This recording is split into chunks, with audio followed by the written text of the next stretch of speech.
பலாப்பழம் எல்லாருக்கும் பிடித்த உணவாக இருக்கிறது.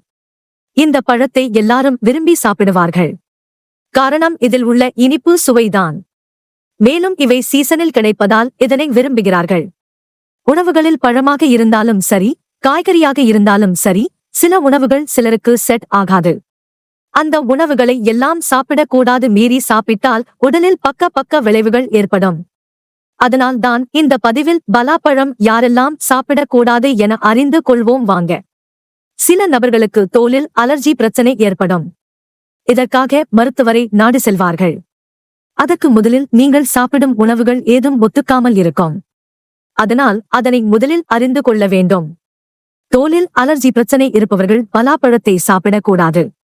ஏனென்றால் இது உங்களின் அழற்சி பிரச்சனையை அதிகப்படுத்தும். அறுவை சிகிச்சை செய்தவர்களுக்கு உணவு முறைகளை பார்த்து கொடுப்பார்கள். இதன் மூலம் காயம் அதிகமாகிவிடக் கூடாது என்பதற்காக. அப்படி இருக்கும்போது பலாப்பழம் சாப்பிடுவதை தவிர்க்க வேண்டும். ஏனென்றால் பலாப்பழம் சாப்பிட்டால் அறுவை சிகிச்சையின் காயம் குணமாகுவதற்கு நேரம் எடுத்துக்கொள்ளும். கர்ப்பமாக இருக்கும் பெண்கள் தங்களின் குழந்தைகளுக்காக ஒவ்வொரு விஷயத்தையும் பார்த்து செய்வார்கள்.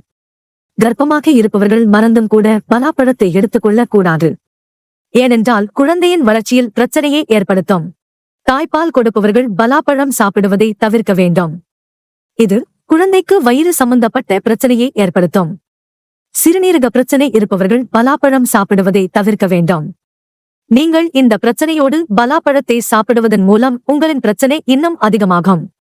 வயிறு சம்பந்தப்பட்ட பிரச்சனைகள் இருந்தால் பலாப்பழம் எடுத்துக்கொள்வதை தவிர்க்க வேண்டும். இவை செரிமான பிரச்சனையை ஏற்படுத்தும். மேலும் வயிற்றுப்போக்கு, வயிறு புண் பிரச்சனை இருந்தாலும் பலாப்பழம் எடுத்துக்கொள்வதை தவிர்க்க வேண்டும். இரத்த சர்க்கரை பிரச்சனை உள்ளவர்கள் பலாப்பழம் சாப்பிடுவதை தவிர்க்க வேண்டும். ஏனென்றால் இதனை எடுத்துக் கொள்வதன் மூலம் இரத்த சர்க்கரையின் அளவை அதிகரிக்க செய்யும்.